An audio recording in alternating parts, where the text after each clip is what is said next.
The Karate Kid Legends. Okay, so I went to go see this movie. It was one of those, I didn't really go opening night. I didn't think I needed to. It was a nice Sunday morning. I got up to watch the movie with, the peeps. And, I have had quite the history with Karate Kid in the sense of my journey with specifically the Cobra Kai series. Now, obviously, I've seen Karate Kid OG, and then I saw the remake recently, and I made a short about that. So, of course, I was going to see this. And I think especially because I've invested so much time in Cobra Kai as a show. I mean, literally watching it back when it came out on YouTube Red, before that was YouTube Premium, and then it moved to Netflix. Yeah, I was going to watch it. I had to know that my pain was worth something, So what do I have to say about Karate Kid Legends? First and foremost, this movie was actually a bit shorter than it was both short and long at the same time. I think its runtime was 1 hour and 58. I feel like movie standards now really breach over 2 hours, so maybe I'm kind of like, I think it was a fairly decently long movie. I don't think it was too long or too short. There are different arcs to the movie that I think make it longer than it seems, but I don't know.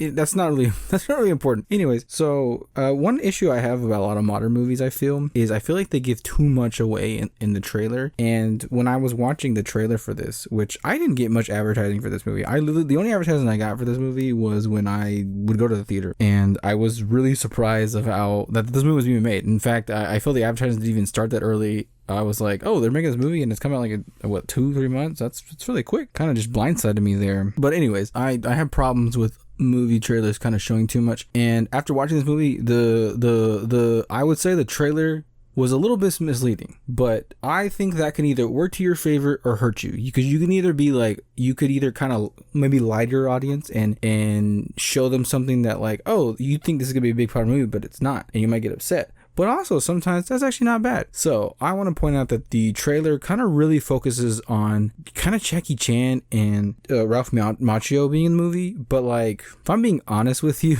they weren't really that much in the movie. I think Jackie Chan more than Ralph Macchio. But let's kind of start from the beginning. I mean, beginning story, your main character is surrounded by character Lee, who lives in China, is training under Jackie Chan's character, Mr. Han. And first of all, you open up into the beautiful city of Beijing, and you learn that Mr. Han has his own karate school now. If you haven't watched the 2010 Karate Kid, I mean, I'm assuming my headcanon is after him and Jaden Smith won the tournament, he probably got a lot of recognition for his karate style, and then probably opened up a school to teach more kids. It would be kind of cool if they had a kind of I don't really remember seeing a kind of more Jaden Smith cameo or anything like that, or Easter egg to that. I mean, I guess you can see in the training that they're doing the jacket on, jacket off thing that they learned in the 2010 one. So I guess that's something. But I mean, I didn't expect there to be Jaden Smith in there. I just thought it'd been cool if he's maybe older and he's teaching the kids or something. I don't know. This is but it was something that didn't need to happen, and a part of me is like, okay, I really don't care that happened, but anyways, I think this happens in the first part of the movie, but you learn lore that Mr. Miyagi knew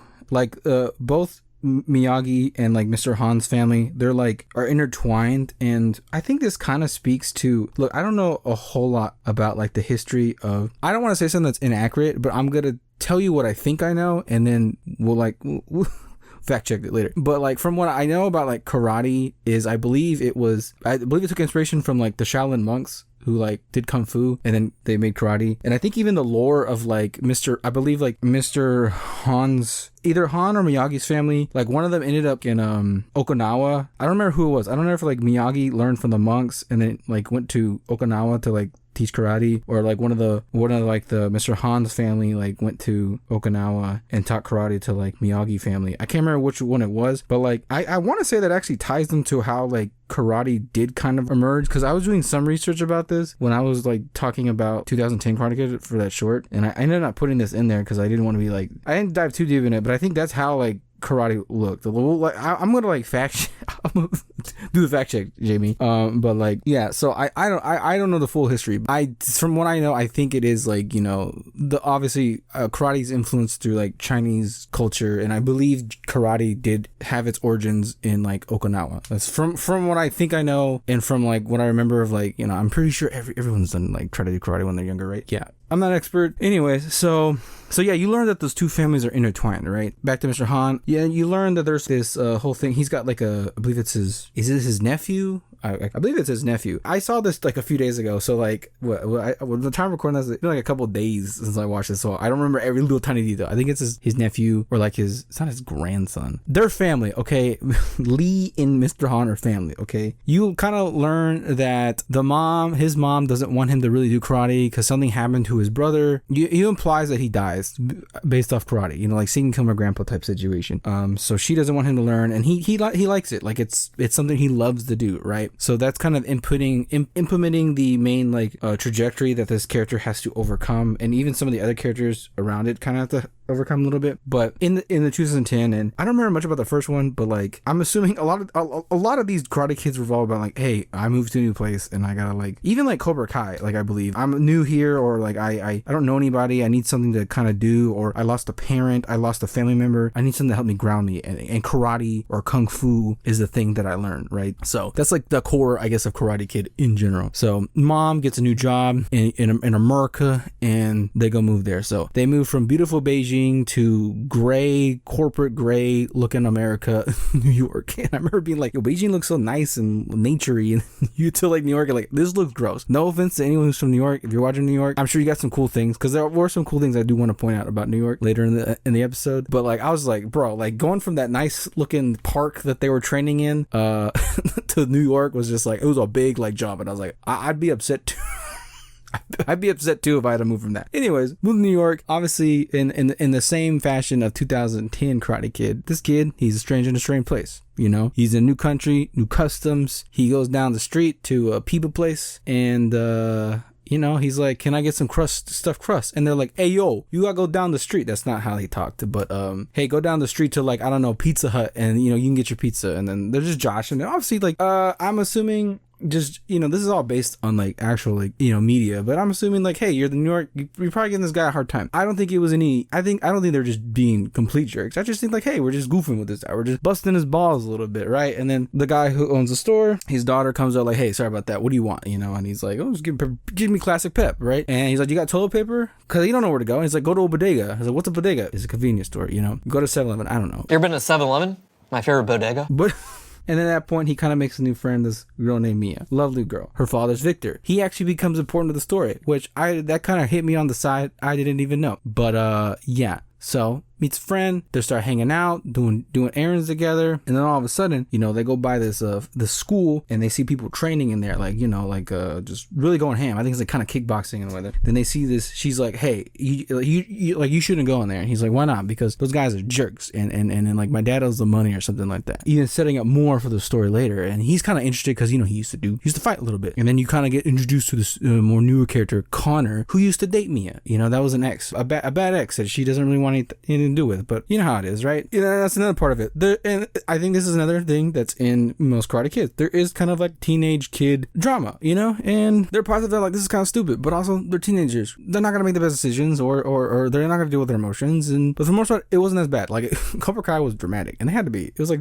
what, 6-7 seasons long. They had to squeeze everything for its worst, otherwise you're not gonna watch it. So there kind of develops this I wouldn't say like love triangle, but like kind of a little love thing going on there, and that's another aspect adding to the story. We're building up these brick by brick. We're building up the blocks, right? Anyways, they're doing all this stuff. She's showing him the city. They go to a store where the lady is selling a part really expensive, but she's like, she speaks Mandarin. Lee speaks Mandarin, butters her up, and she gets it for cheap. And it's like, Mia's like, how'd you do that? And he's like, well, you know, she didn't know your boyfriend was from Beijing. And then she's like, oh, Sam, you're my boyfriend now? He's like, well, not yet, you know. And then they agree to like, I'll teach you Mandarin, you show me the city, and that's kind of like this beautiful little relationship they have. And they learn, and she becomes more familiar with the lady at the store. That was another thing I will say about New York, and it's a multicultural city. You know, you got I'm assuming based off of what I saw in Mia's dad's pizza place is they're Italian, and then you have this lady who she speaks Mandarin, probably from Beijing. You know, you have that aspect of it. It's a nice multicultural city. So that's like one thing about New York I can say that's like, I think even the core of America in itself is like this nice multicultural general place where you can get pizza on one place, go to a bodega, maybe go pet a cat there, and then get your parts from a lady from from Beijing who is just a nice little lady just trying to make ends meet, you know, right? I'm pretty sure there's like a Japanese curry down the street, so that's kind of cool. Hey, she's showing him around. She's showing him around to all this beautiful things at the New York, the concrete jungle, wet dreams of tomato, right? Oh yeah,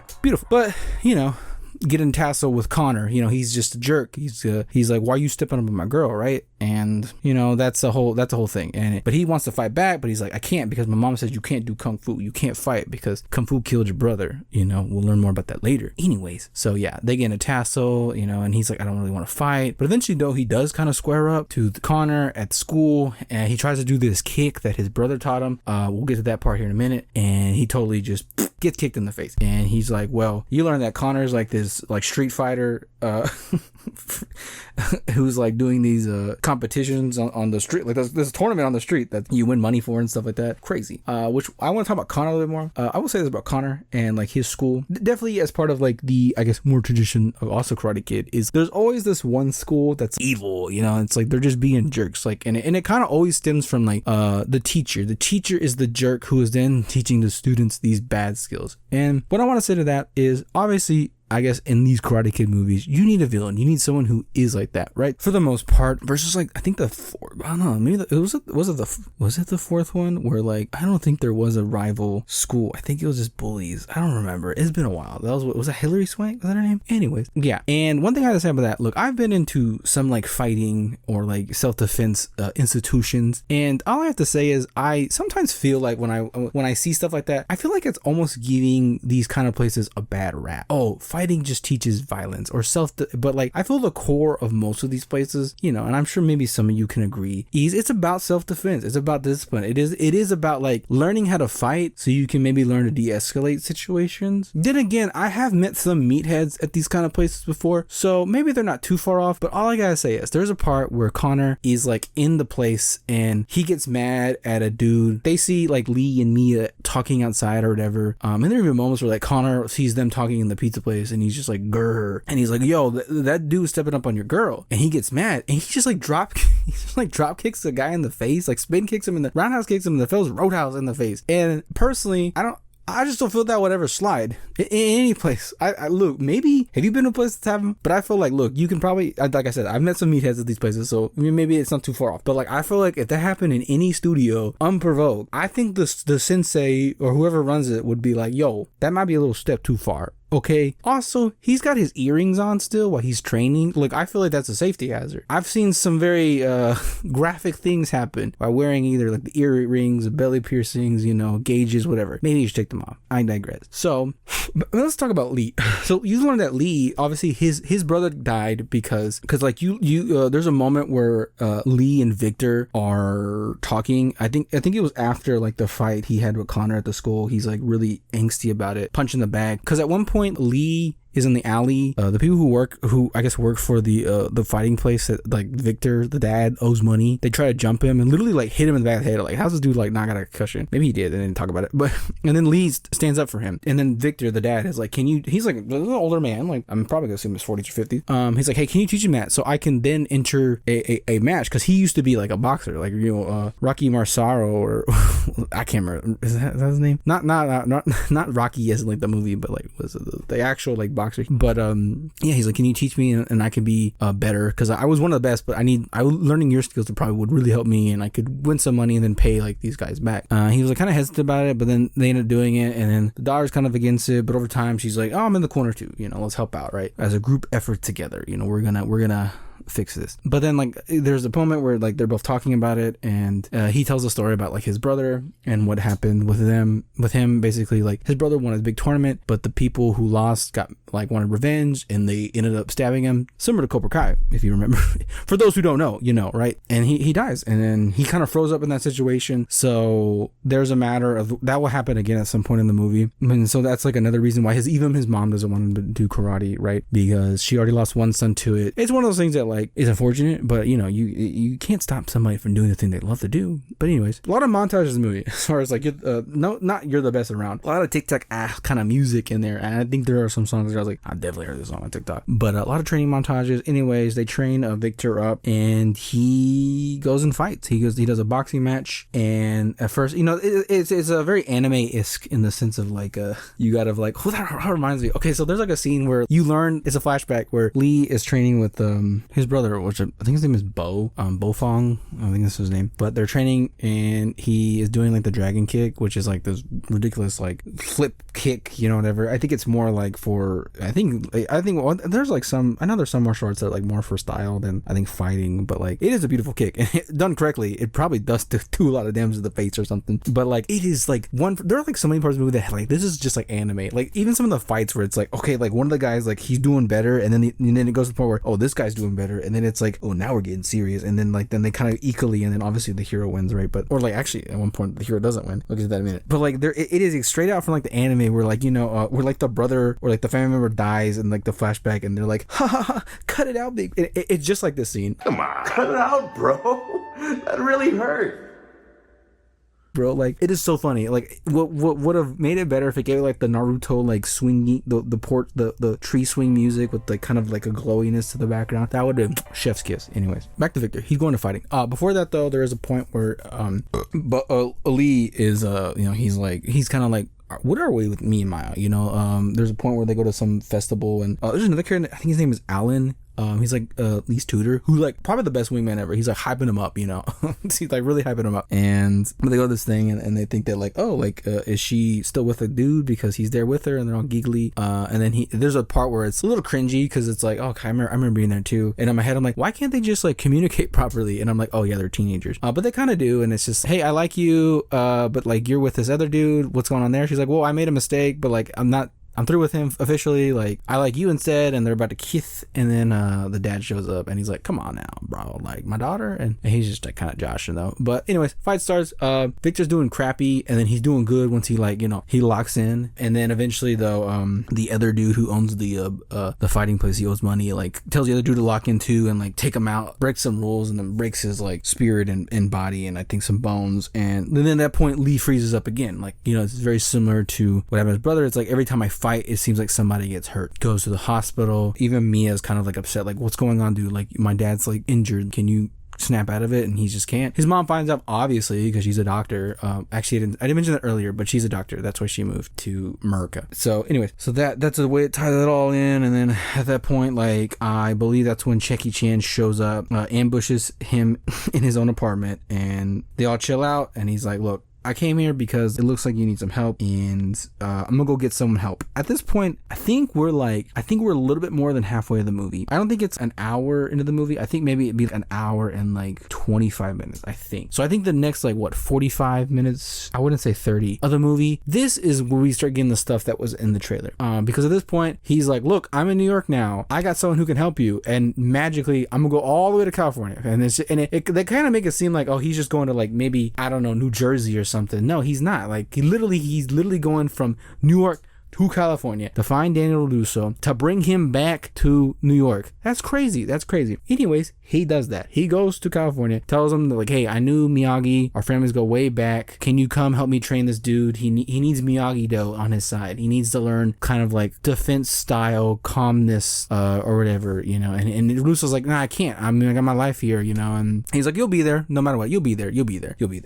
And sure enough, they're training on the rooftops, and you know, he's like, oh, I can't get this or whatever, and then boom, LaRusso shows up. Like, Mr. Han, you knew I couldn't resist helping somebody, you know, to teach them Miyagi-Do. So, and then, you know, then it kind of starts the whole like montage of their training, and then it's like, and then Mr. Han's like, no, you should do it this way, even, and then LaRusso's on, don't do this way, and they're kind of fighting as senseis, kind of like a very similar way that Johnny and Daniel did in like Cobra Kai when they start teaming up. For those who don't know, spoilers of that, I guess, my bad. bad. But so that show's been out a while. Go watch it. I don't need to do whatever. But it's funny though, because like Mr. Han, you invited him to come over, and then you're like critiquing his style. But it is kind of cool, and it is kind of makes for some comedic stuff, right? At this point, like even me is like not avoiding Lee, and there's a point though where like, can we like rekindle? And then Alan's playing like I think he's playing I Want It That Way on acoustic guitar, singing to them, serenade them while they're having a romantic evening. It's actually probably one of the funniest parts in my opinion. Alan is the GOAT. He's a wingman. Everyone needs a homie like Alan. Okay. So they rekindle. It's all cute and stuff. But like, yeah. So yeah, I want to take a break here to say that, okay, so that like this is the part of the movie that I assumed it was about. But this first part where like Lee's training Victor, this older guy, do the other way around, and I found it interesting to do that. His whole like falling in love with this Mia chick, him dealing with the bully, that is kind of Karate Kid-esque, and I felt like that was an interesting story. The fact that he needs money to get out of this debt and he's helping him, and that was a part like I didn't expect that to see that in the movie. That was not in the trailer, it was not advertised, and I actually didn't hate it. I actually liked that storyline. It was actually kind of cool. And more or less the main story, it revolves around that they are helping Victor and his family to save his shop, so he doesn't have to move, because like he doesn't have a whole lot. All he does really have is his shop. Like he said, he used to be a fighter, but he gave it up once he had his daughter, and then I'm assuming his wife passed away, just based off information you get from there. And it is a kind of a nice story of like this community that like Lee makes with these local people, and how they all like kind of come together to fix the problem. Because there's a part of the movie where Victor's like, hey Lee, this isn't your problem, and then that's when Han comes in and it's like, hey look, we have a saying from where I'm from that my neighbor's problem is my problem. And I think that's a beautiful message that I think the world could use more of that, more of the like, hey, we are a collective people, we're in this together, we can come together and help people out, because not only does it help you out, like it helps you out to help these people out. I mean, just judging how this movie ends, you learn that later. But like, yeah, like, so Mr. Han's like, hey Lee, you should fight for these people to help them raise money to pay the loan sharks back and save their shop. And so he's like, oh, I don't know. And he's like, well, yeah, you should do it. We have to convince your mom, but like, we'll do it. They do it in secrecy at first, but like they do the whole training. And obviously there is a part of Lee where like, yeah, he kind of wants to do this too, because fighting is in his spirit. He wants to do this. He wants to fight. Like there are also demons he needs to face. There's demons that he needs to face. There's demons that like, I even think Mr. Han has to face, and then his mom of like this, like Kung Fu has kind of plagued their family and has left a stain there a little bit to some degree. And I think Lee can redeem it. And so that's what he does. He does it. And then the mom's not happy with it, but eventually he basically goes like, look, Mr. Han goes to their mom and he's like, hey, look, we have everything in place here for this tournament. The only missing is you. And it would probably mean a lot to Lee, that you come. And she comes around. She's like, look, I don't like, yeah, like maybe you do need to do this, and you're also doing it for good cause. And then like Daniel comes and teaches the style of Miyagi and how to deal with bullies and stuff like that. And then they're like, you know what, we gotta it's easy to trap a bully. Like, you can easily trap them. Like bullies are like I guess a metaphor would be like, they're like a paper tiger. It's like a paper tiger. In appearance, it is very powerful, but in reality, it is nothing to be afraid of. And with the dragon kick, that's how we're going to trap them. That is how we are going to trap this Connor here. Because like Connor predicted the kick, the dragon kick, and hit him in the face. And so they train him like, hey, once you land that kick, you need to slide under and then do another move. That's how you trap them, and that's a signature move. Which it's been a while I've seen a signature move. Like the crane was that the crane trick in the first Kid movie, or like in the 2010 one that's like the Cobra thing that he does, the mind trick or whatever. So that's what they do, and they do a training montage. They train in the subway and they get yelled at. It's great. No best around, just TikTok music. Anyway, tournament comes, the chips are down. They call him Stuffed Crust, and his fighter name or whatever. Anyways, obviously he wins the fights. He moves up to the last round, and he fights Connor, and it's on the rooftop of a building. It's kind of crazy. I feel like I would throw up if I was up there, because like that's just way too claustrophobic for a fight. I feel like one powerful kick could knock me off the roof. It's like Street Fighter. That's the movie they made. They made Street Fighter basically. So they fight Connor. Obviously, like I said, anime rules. Connor's doing good. The bad guy's doing good. And then then all of a sudden Lee locks in. And like, oh, now we're getting serious. He does good, and it gets to the point where like, okay, we're neck and neck. We gotta throw it down. And then like, yeah, that's just kind of how it goes. And then there's a moment where like he gets down, he's like on the floor, like they're doing the 1, 2, 3, like they're counting down or whatever, and he kind of freezes up again, but he's like, no, I can't let this happen again. I gotta lock in, for my brother, for everybody. Like it's all on me to help my neighbors, to redeem my name, to no longer fear doing karate, have my mom fear it, like it's all on me. And then he gets up, he does the kick, bah, gets Connor. Boom, he wins the tournament. It's all cool. And then Connor's like, I'm gonna punch you back, you know, for doing that, because like they're playing dirty. And then all of a sudden, like, he predicts it, and then he's about to punch Connor, and he remembers like, no, I can't do this. Like this is not me. I'm not a vengeful person. And then at the end, you know, they do the stereotypical, like, you know what? I know we were enemies, but like, let me my cat got scared when I did that, but let me help you out, brother. And it's a nice little ending, you know, like the villain kind of like, you know what, I respect you, man, I respect you, because he was very disrespectful in the beginning fight, didn't even bow. So yeah, what do we learn here? At the end, it's all happy, you know, it's like fist thrown in the air, and it's like, yo, Karate Kid Legends, legends never die. And then all of a sudden, like, you know, you go to the pizza place, it's like the pizza place, they're opening up their second location. It's like, whoa. And like I said, you help your neighbors, they could help you back. You're building community, you're building more pizza places. He's got a job at the pizza place, and he kind of did before, but like, you know, he helped them grow, and like, and that's just kind of nice. This is kind of nice. He could have been like, you know what, you're right, this isn't my problem, I'm not gonna help you. But in the end, he overcame this thing that was haunting him. Like, this thing haunted him because of the death of his brother. It haunted his family, his mom, and it was overall beautiful. You know, in the end, he wins his tournament, helps Victor really make the pizza place